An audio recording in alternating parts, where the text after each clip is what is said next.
لیکن علی کو زک پہنچانے کے لیے انہوں نے یہ سارا ڈرامہ رچایا کہ وہ کتنے بڑے پکے مومن تھے حضرت ابو طالب علیہ السلام۔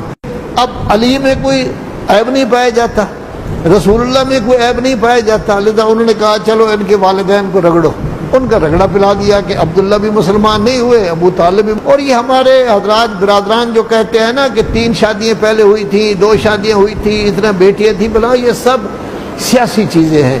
سیاسی چیزیں کیوں ہیں؟ اس لیے کہ حضرت رسول اعظم صلی اللہ علیہ وآلہ وسلم نے اللہ کے حکم سے امیر المومنین کو آگے لا رہے تھے۔ یہ لوگ نہیں چاہتے تھے کہ امیر المومنین رہیں، اس کی کئی وجوہات تھی۔ ایک وجہ تو یہ تھی کہ کوئی قبیلہ ایسا نہیں تھا جس کے آدمیوں کو مولائے کائنات نے قتل نہیں کیا۔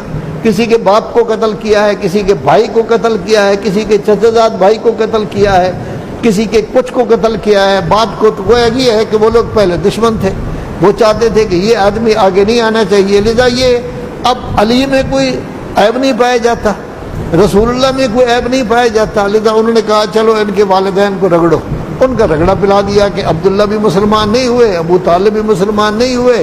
ابھی ہم نے جامعہ میں رکھا تو تھا کہ آپ لوگوں کو ادبیات میں حضرت ابو طالب کے اشعار پڑھائے جائیں۔ خدا کرے ہم دعا ہی کر سکتے ہیں کہ علماء کرام تشریف فرما ہیں، یہ آپ کو پڑھائیں، یہ بھی پڑھائیں اور امیر المومنین کا دیوان بھی پڑھائیں، تاکہ آپ کا عربی ادب بھی پورا ہو اور آپ کو پتہ چلے کہ وہ کتنے بڑے پکے مومن تھے حضرت ابو طالب علیہ السلام۔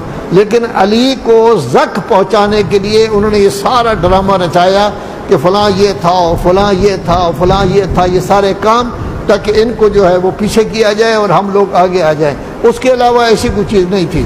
تو گویا رسول اللہ اتنے پاک باز تھے کہ جناب خدیجہ نے جو طاہرہ سمجھی جاتی تھی خود بھیجا ہے اپنے ایک عزیز کو کہ میں شادی کرنا چاہتی ہوں آپ کے ساتھ۔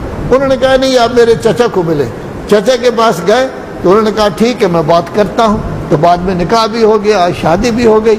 تو حضرت پھر جو ہے وقت گزارتے رہے جس طرح بھی ہے یہ۔ تو گویا کہ رسالت میں آپ نے تجارت کر کے یہ بتا دیا ہے کہ یہ شعبہ بہت اچھا ہے۔ اب تجارت میں سب سے بڑی چیز یہ ہوتی ہے کہ انسان کسی کو نقصان نہ دے، کسی کو تکلیف نہ دے، کوئی غلط کام نہ کرے، کوئی گز ناپنے میں غلط کام نہ کرے، کوئی چیز ایسی نہ ہو کہ جو عیب دار ہو یہ بیچے۔ ان تمام چیزوں کا خیال کرنا ہوتا ہے۔ اگر یہ خیال کیا جائے تو تجارت شعبہ ہے انبیاء و اولیاء کا۔ اسی کا نتیجہ یہ نکلا کہ تجارت کرنے کے باوجود، بکریاں چرانے کے باوجود، مزدوری کرنے کے باوجود ان کی ذات اس قدر بے عیب تھی کہ ان میں کسی قسم کا نقص نہیں تھا۔ ان کو صادق کہتے تھے، ان کو امین کہتے تھے۔ ہمارے ملک میں جو مشرف صاحب نے شروع کیا تھا صادق و امین، یہ بالکل غلط ہے۔ صادق اور امین صرف اور صرف رسالت مآب ہیں، صادق اور امین صرف اور صرف رسول اعظم ہیں۔ باقی انبیاء بھی صادق ہیں، لیکن جن جن کو صادق اللہ نے کہا ہے ہم ان کو کہہ رہے ہیں، سب کو شامل کر لیا ہے، لیکن صادق و امین دونوں صرف رسالت مآب ہیں اور کسی شخص کے بارے میں نہیں کہا جا سکتا۔ پوری زندگی میں ایک چھوٹی سی غلطی بھی ہوئی ہے، نہ صادق رہے گا نہ امین رہے گا، ختم ہو جائے گا۔ صادق و امین کا مطلب یہ ہوتا ہے کہ اول زندگی سے لے کر آخر زندگی تک وہ صادق و امین رہے۔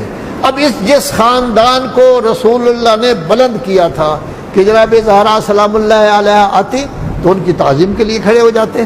فخر الدین رازی کہتے ہیں صرف تعظیم کے لیے کھڑے نہ ہوتے بلکہ ہاتھ چومتے تھے اپنی بیٹی کے۔ فخر الدین رازی جیسی شخصیت تفسیر کبیر میں کہتے تھے کہ صرف ہاتھ ہی نہیں چومتے تھے، جس جگہ خود بیٹھے ہوتے تھے وہاں ان کو بٹھاتے تھے، آپ دوسری جگہ بیٹھتے تھے۔ حسن حسین کے ساتھ کتنا پیار تھا، کبھی جا رہے ہیں اپنی زلفیں ان کے ہاتھ میں دیتے ہیں کہ حضرت عمر صاحب کہتے ہیں ماشاءاللہ آپ کی سواری بہت اچھی ہے، تو رسول اللہ فرماتے ہیں کہوار بھی کتنے اچھے ہیں۔